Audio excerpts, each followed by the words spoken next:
What was the incident at your work? Story 1. There have been a few, but the one that sticks out in my mind was when the HR department had feces rained on them. There had been warning signs, the toilets on our floor were taking longer and longer to drain, but no one thought to mention this to facilities.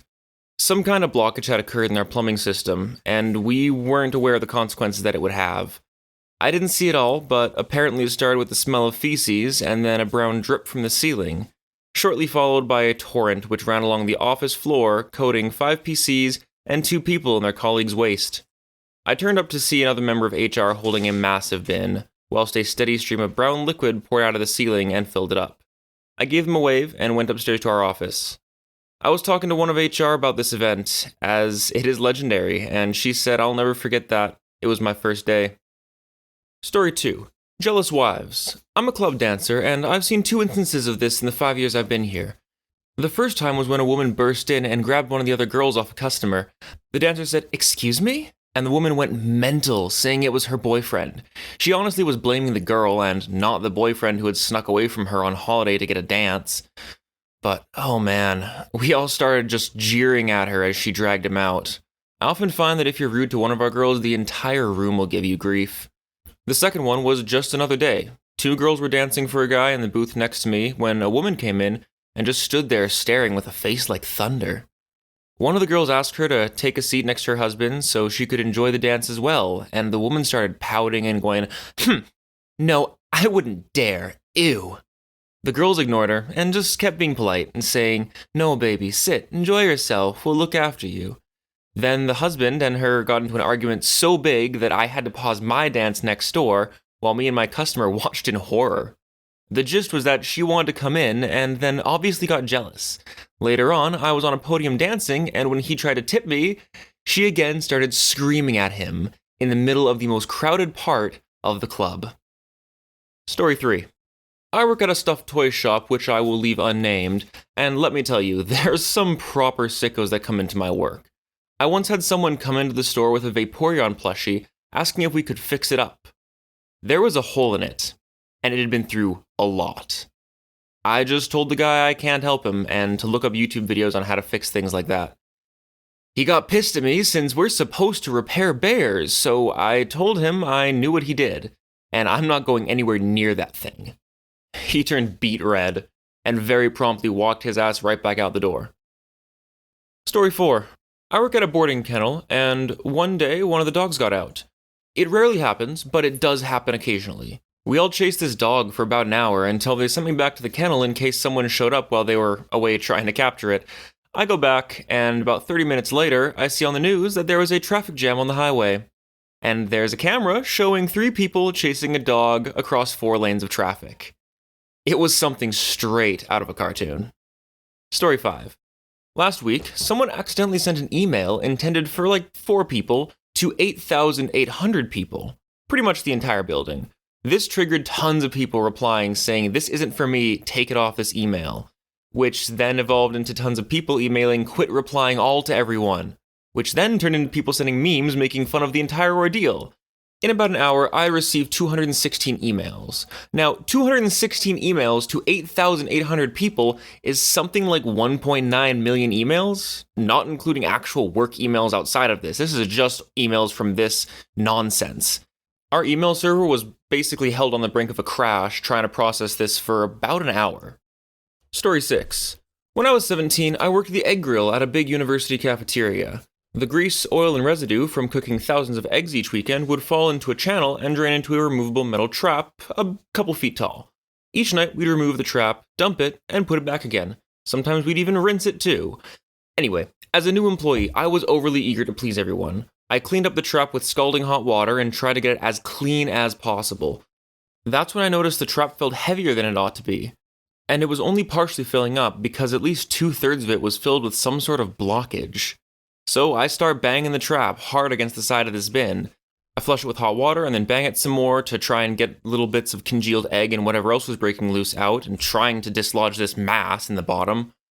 And finally, after a couple rounds of this, I decided to just slam it against the floor as hard as I can, and whatever was blocking the trap finally broke free.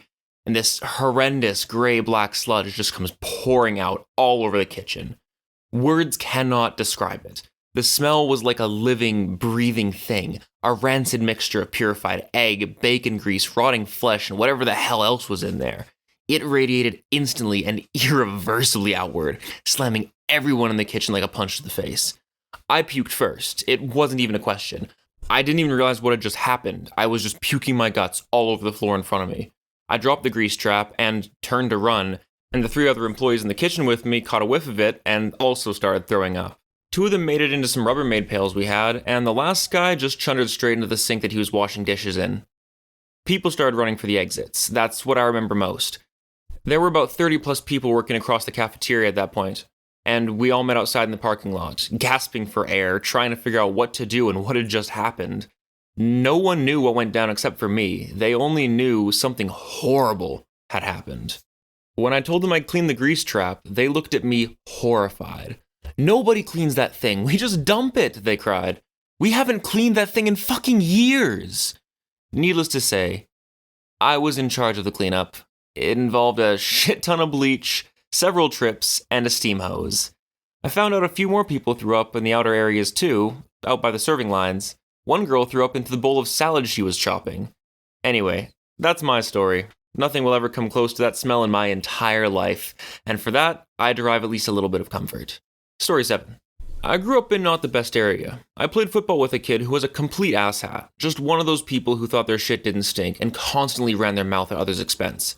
This led to him constantly getting into fights. I was leaving wrestling practice one day and was walking out through the main gym where a basketball game was supposed to be going on. The game was stopped and people were milling about. I talked with a couple kids I knew and they said someone had been stabbed. But it looked like the excitement was over, so I went home. The story that eventually made its way around was that Asshat had been mouthing off to someone who'd apparently had enough of his bullshit and stabbed him 6 times. Dude lived, but I never saw him at school again. So I actually have a similar story to this from my high school, except no one really knew the victim. He was one of those shut-in bystander types. But one day at lunch, everyone's in a kerfuffle over something. And it turns out a kid got cornered by 3 Asian ladies just outside campus, like literally at the crosswalk, just outside campus grounds. And they all came in at the same time, same haircut, same outfit, same everything, and each took one stab at the guy. This man walked into the office after first period, with his arms covered in blood and trying to hold back blood loss with what was left of his shirt. Walks in and asks the reception if they can call him an ambulance. Guy never came back to school, and for all we know, he didn't get out of the hospital. But everyone's best guess as to what happened, including the teachers, is that he got on the wrong side of one of the local gangs. They aren't prevalent in our city, but they're out there. Story 8. I used to be a manager at a big box retailer. One night, we got a call from the cops asking if we had a specific employee on staff that night. He was working in the stock room, and they told us not to allow him on the sales floor for any reason. Turns out, his uncle had killed both his parents and his younger sister, and was heard talking about coming for him next. All of this was over an inheritance of a few $1,000s. Within minutes of the phone call, local cops were parked both outside the building and stationed inside the doors with pictures of the uncle. Luckily for us, he was caught after he hit a bus stop driving to our store. The detectives came in and broke the news to our employee, in our stockroom. I've never heard such an awful sound of horror and anguish in my life, and I hope to never hear anything like that again. The managers kept him on payroll, falsifying his punches to make sure he kept his job until he was ready to come back, and make sure he had money to live in the meantime. He came back after 6 weeks, but was a very different person. Story 9. Warehouse worker here. A guy in a hurry decided he would climb 3 pallets high to grab a case instead of bringing the pallet down with a forklift. Well, he slipped and bounced off the concrete floor. The guy survived, but he's on permanent disability, and now whenever someone does something unsafe, we call it bouncing. Yikes. Add cushion-assed shaps to the list of workplace PPE. Story 10. I worked at a hospital, and it was common that a group email was sent out to see what people wanted for lunch. It was pretty much the entire floor.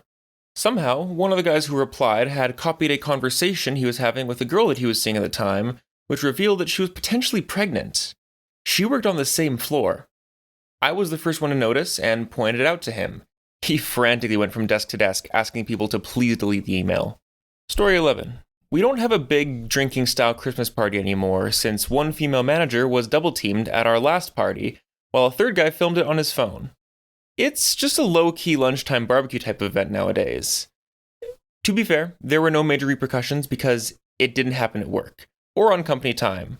She did get moved to a different managerial position in a different department, but that's it. Everyone involved was an adult that knew what was going on and was happy to participate. It just isn't a good look for the department, so they tried and failed to sweep it under the rug. Story 12. There was a guy the first week I started working at my current job that was a little dim.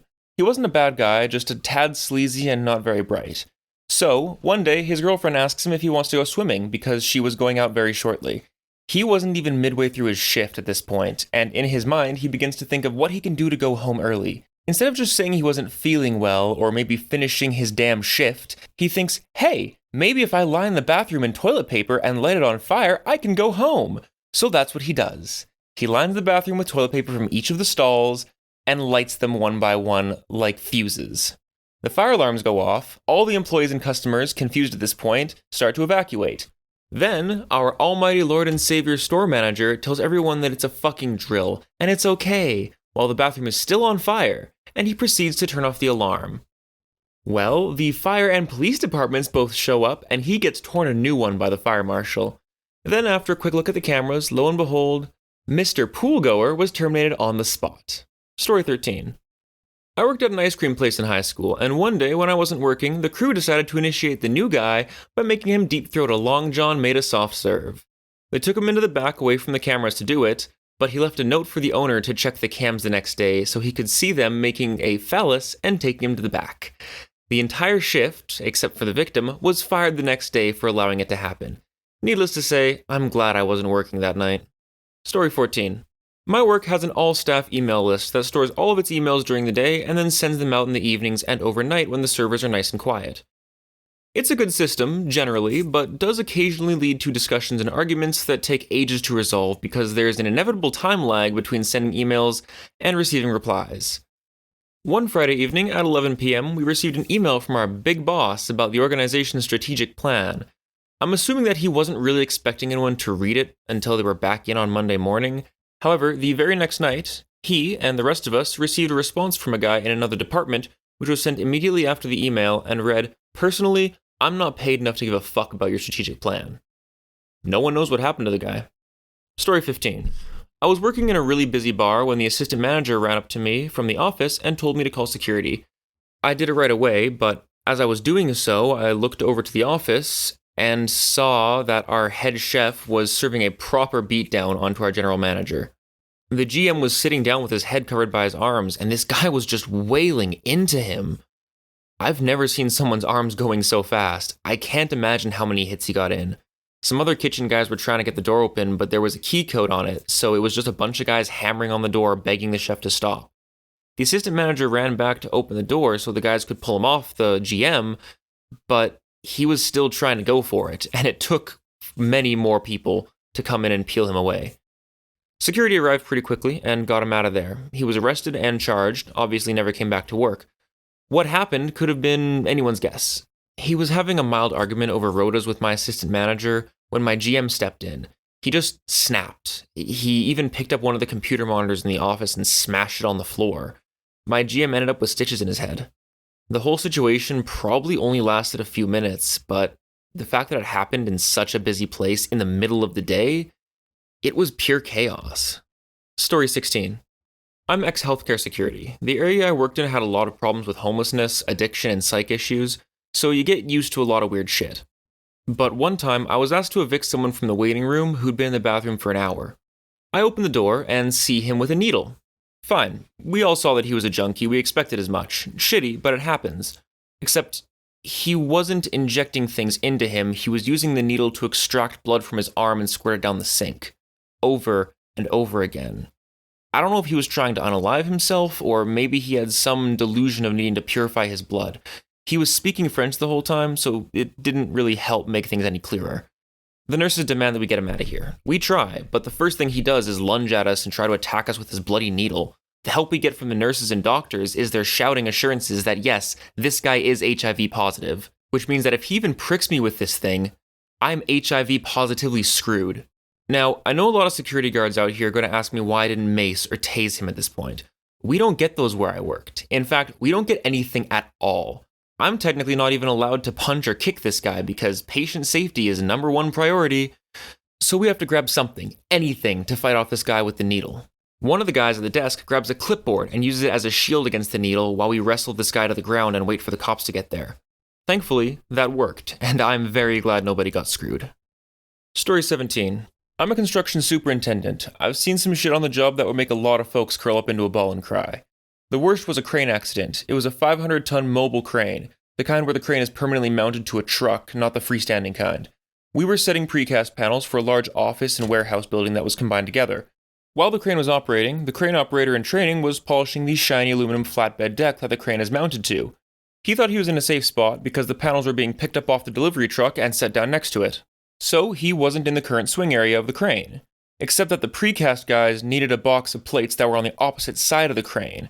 So the crane swung around and poor kid got smashed between the counterweights and the deck. He never made a sound, and the operator didn't even know that it had happened. His body was twisted and mangled nearly beyond recognition before one of the drivers saw the blood. There were little bits of brain and bone spread out all over the place. It was fucking horrible. Story 18. The older quiet man who worked on the grill at my work just snapped one day. He threw a butcher's knife at the wall and it stuck. Then he pulled it out and started waving it around. The customers in line freaked out, and so did I. We ran to the door and I was yelling at everyone to get out. My 2 co-workers in the back barely missed getting stabbed as they left the kitchen. An ambulance took him away. Very, very scary moment. Story 19. One of the old supervisors, before I started working here, had a thing for one of the managers. It got to the point where everyone knew, and it got extremely weird and creepy. After this going on for a bit, and him being rejected once, the manager moved out to another state to work for another one of the stores. This guy followed her to the next state.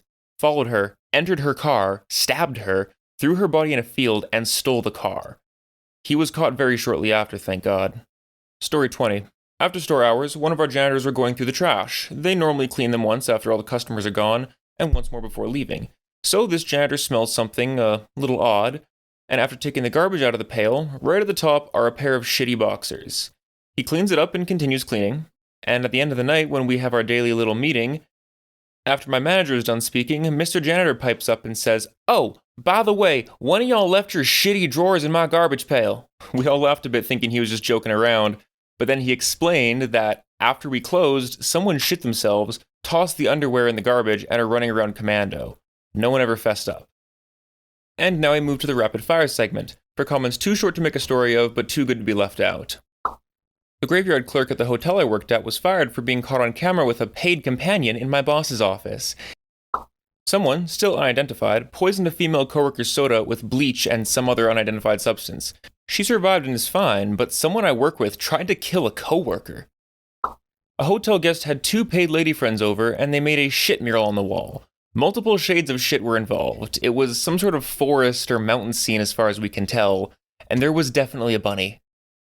The 2011 riot at the quiet federal prison I worked at. I'll just make a list. The time our manager punched a pregnant woman. The time our manager was arrested for accosting a guest. The time our manager lit a competitor's property on fire. The 4 times our married managers slept with much younger employees. Take note, these were all different managers. Our boss made a mistake that cost the company over 20,000 euros. I made a mistake that cost the company 300 euros. Guess which one of us got written up? So that's it for today, guys. Don't forget to like and subscribe if you enjoyed this video, and hit that bell if you want to keep seeing more content like this in your feed. I'm ReddList. I hope you have a great rest of your day, and I will see you next time.